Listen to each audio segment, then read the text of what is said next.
gives you a detailed outline of how you should eat. Spinach plate, which is a normal dinner plate size. You're not forward on those toes, you're back on your heels.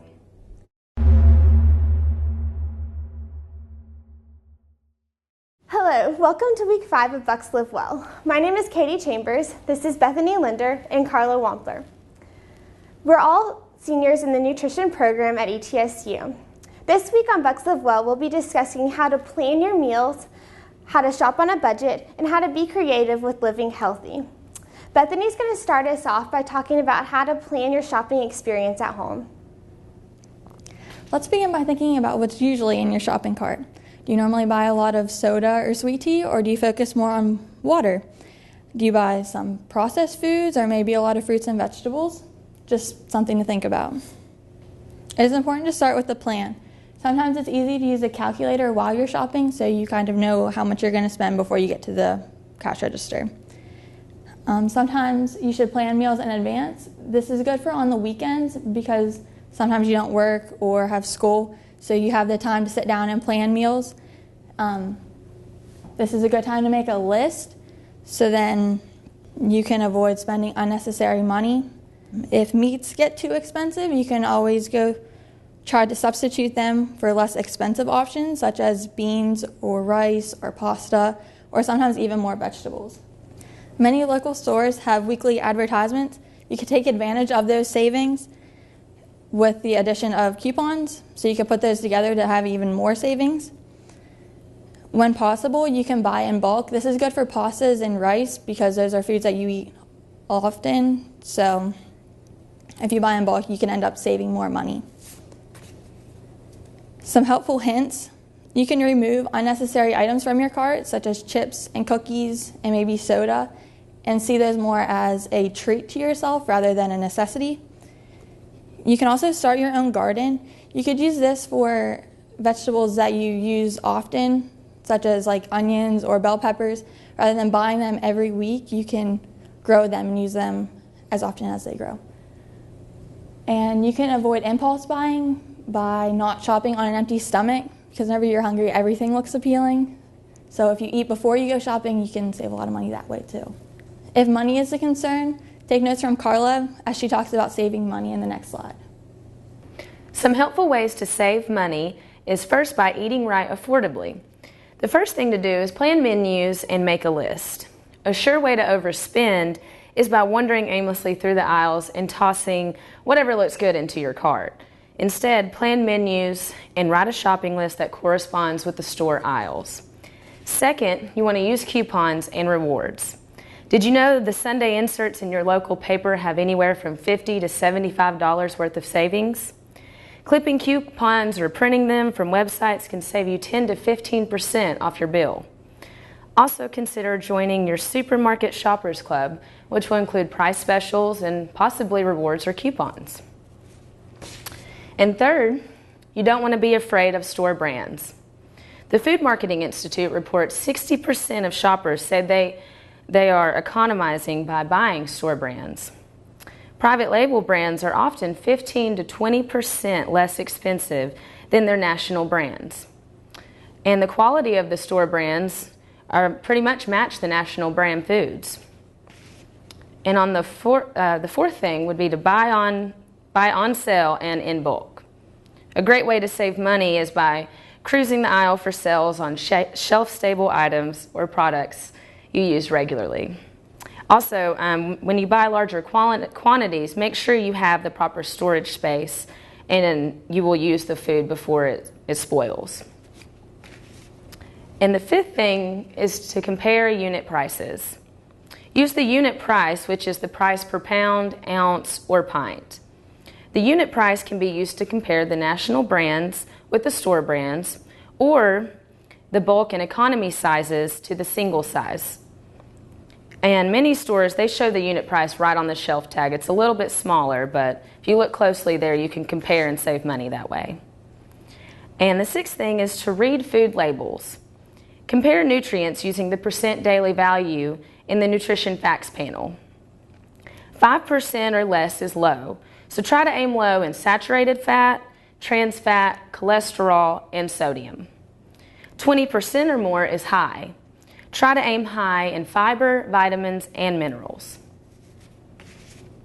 And the seventh thing is shop the perimeter of the store. Fresh produce, meats, dairy, and breads tend to be on the outer perimeter of the supermarket. And eighth, shop seasonally. Fresh produce often costs less when it's in season. Not in season, just look for the frozen or the canned fruits. It'll just be as nutritious as the fresh. And the ninth thing is to pay attention at the checkout. Make sure your prices are ringing up as advertised or as indicated on the shelf label, especially the sale items. Now, some stores will even give you the item for free if they make a mistake on the price. So just keep a good eye out. And the 10th thing is consider buying more protein. Like Bethany said, just replace the expensive meats with high protein items like beans or lentils. And 42% of those surveyed say they were limiting the amount of meat purchased to save on grocery expenses. The 11th thing would be to be aware of year-round and low-cost food items. These items include carrots, greens, potatoes, apples, bananas, eggs, peanut butter. You can look at canned fish, oats, and brown rice. And the last thing is to never shop hungry. You're more likely to make impulse purchases when you shop hungry. And another thing to do is to buy meals under $5. Stop and think before you spend that $5 at a fast food restaurant. And look up on some websites at some low-cost recipes. Some of the meals can be as low as 50 to 90% per serving. So now that we have discussed ways to save money at the grocery store, let's look at ways to keep that money from being thrown away. A way to keep that money from being thrown away is utilize your leftovers. Keep your leftovers safe by refrigerating them quickly. And also use your leftovers for tomorrow's lunch. And for leftover meats, use them in different recipes. For example, if you have a roasted chicken or a rotisserie chicken, use the leftover meat for a chicken salad the next day, or even a chicken casserole. And know what's in your pantry. When it comes down to shopping and making a list, look in your pantry at what you have left and try to be creative at what meal you can create with what's left. And look at your expiration dates as well. And cook large batches, and you can freeze the leftovers for throughout the week. And fourth, don't waste the fresh produce. Try canned or frozen fruits and vegetables, which are equally nutritious. Also, try whole grain in order to incorporate your hearty carbohydrates, which will keep you full longer. Now I'm going to turn it over to Katie, and she's going to discuss some helpful hints to plan your meals creatively. When you're planning meals for the week, don't be afraid to use cookbooks or recipes that you find on the internet. These are really accessible these days, and they offer really good methods for preparation. They can be intimidating, I know, but you can think of them as a guideline rather than something you have to follow exactly. You can also incorporate different ingredients that you have at home that are maybe similar to the ones that are called for in the recipe. This can allow you to alter the recipe a little bit to fit your needs. You can also incorporate leftovers, like Carla's mentioned before, to help save money. If you have a meal that you use that used maybe cabbage and the meal that you're preparing calls for cabbage, use that leftover cabbage in that meal. If your menu calls for fresh produce or fresh fruits or vegetables, try going to the farmer's market. The farmer's market is an inexpensive way to purchase fresh produce, and it's often eco-friendly because it's not having to be shipped from across the country or even from different countries. If you're somebody that likes to eat takeout a lot, as many of us are, it's so convenient, think about using the ethnic sections of the grocery store where they have pre-packaged seasoning mixes that include a recipe on the back that tells you how to prepare the meal so it tastes like your takeout meal, but it's going to be lower in cost, sodium, fat, and calories than if you were to purchase that meal out. I've done this before many times, and it doesn't take that long to fix. In the time that you get in your car, go to pick up the food, and come back, you spend about 30 minutes at least, and that's just about how much time it takes to fix many of those meals. If you're interested in seeing how well you're doing on incorporating all the nutrients into your diet or seeing how well you're following a personal calorie plan, I recommend that you visit myplate.gov. This is an interactive website that allows you to enter in what you've eaten for the day, how much physical activity you participate in, and it gives you a breakdown of the nutrients that you're eating, the nutrients that you're deficient in, and how many calories you personally need to maintain your weight. Most all of us have smartphones or tablets or something that allows us to download apps, and these are a few apps that can help you to make healthy eating fun. They're things like Calorie Counter, which allows you to look up calories within a restaurant. A lot of the restaurant meals have way more calories than we need for a certain meal. So if you look up before you order the meal that you would like to eat, you can say, okay, I need to cut this meal in half and pre-package it to take home for later. These apps not only allow you to look up the calories, but they also can incorporate physical activity as well. You can track how much you've been eating along with how much exercise you're doing, and it lets you know where you are on your daily scale of how much you need to eat versus how much you need to exercise. Now we're going to discuss the different food groups. First we're going to start with grains. It is important to buy whole grains rather than the refined grains. You can focus on hearty grains for energy, fiber, and a healthy GI tract. These also have several vitamins and minerals that refined grains often don't have. You can put down the refined grains in the grocery store and choose more delicious and healthful whole grains. Vegetables. There are so many different kinds of vegetables, so you might not like all of them, but I'm sure there's a wide variety that you do like, whether you know it or not. You can buy them fresh, frozen, or canned. They all have the same nutrients, so that doesn't really matter. The only thing to watch for is canned vegetables also often have a lot of salt, so you want to choose the no salt added options. Okay, now we'll look at buying fruit in the grocery store. Now, sure, a pound of apples or a bag of oranges may be a little more than something from a dollar menu, but can you beat the nutrition and convenience of nature's gems? Not a chance. If you play your cards right, you'll be saving more than calories in the long run. So buy your fruits in season and local, and check out your farmers markets. They're a great resource and a money saver. Split the cost and content of the bags of apples or oranges with a roommate or a friend. And bananas are an inexpensive to-go fruit. Also, you could split whole melons with a friend and cube up the melons to make an easy fruit salad. Also, buy frozen berries to incorporate in your yogurt or your granola or in smoothies or even throw in your oatmeal. Now, when shopping for dairy products, remember that dairy products are a rich source of calcium. Milk, cheese, and yogurt are naturally nutrient-rich foods, providing calcium, potassium, and other minerals and vitamins, and protein, which are essential for human growth and development. The 2005 Dietary Guidelines recommend 3 servings of low-fat or fat-free milk and milk products each day to help provide adequate calcium, potassium, vitamin A, and magnesium. These minerals were identified as nutrients of concern for adults because of the high rate of underconsumption. There's also proof that says increased dairy consumption may help promote weight loss. And also, if you're worried because you have a lactose issue and you're lactose intolerant, just remember that you can still consume an adequate amount of calcium through some milk products or lactose-free products. Many people with lactose intolerance can drink up to 1 cup of milk with the meal or without developing symptoms. Other tips suggest to drink milk with food.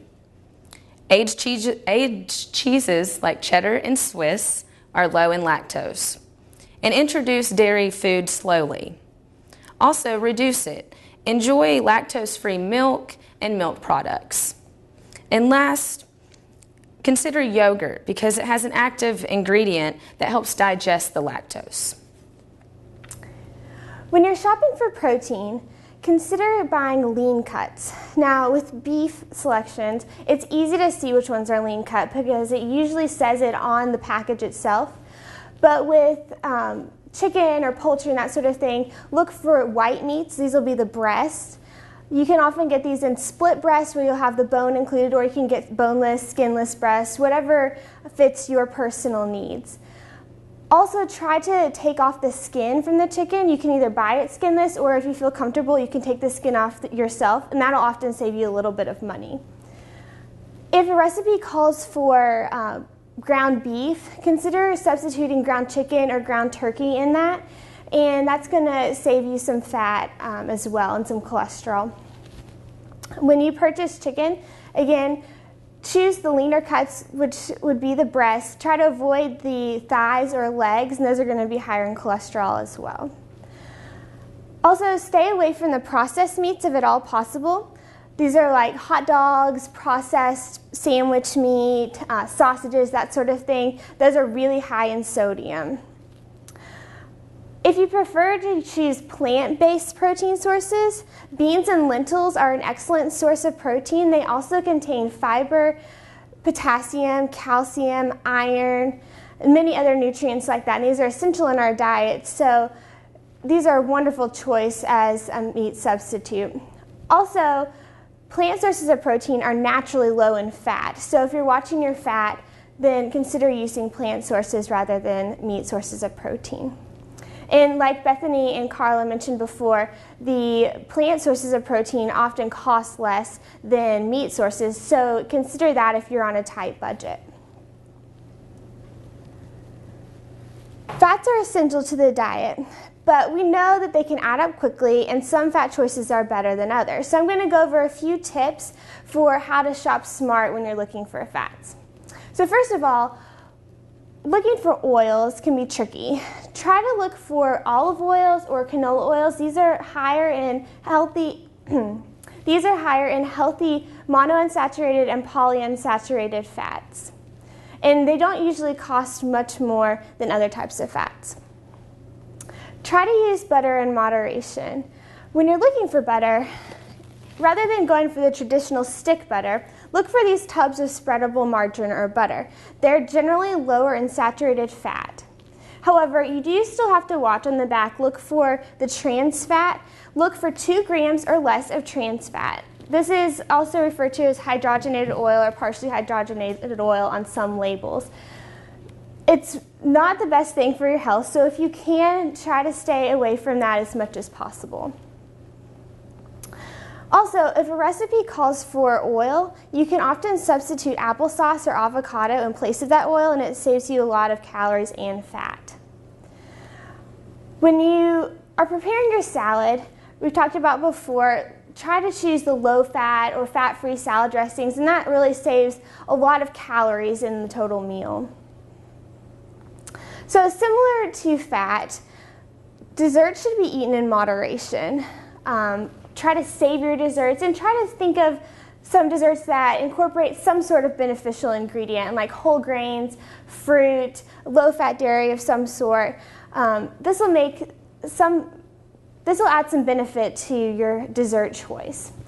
A lot of us have trouble keeping our desserts in moderation. I know I do. So something that you might want to try is getting prepackaged desserts that are already in individual snack size containers that help you to limit how much you eat. If you have a whole bag of chocolate chip cookies, I know I tend to eat way more than I'm supposed to. So try to choose those smaller packages. Also, things that are examples of beneficial ingredients in desserts would be things like pudding. It includes calcium, angel food cake with fruit, whole grain blueberry muffins that has your whole grains and your fruit. If you look for a frozen fruit bar, frozen fudge bar, these are all desserts that include some sort of beneficial ingredient. Eating healthy does not have to be expensive and take a lot of time. Be sure to focus on starting with a plan, focus on saving money, and be creative. Eating is supposed to be fun, so just make healthier choices.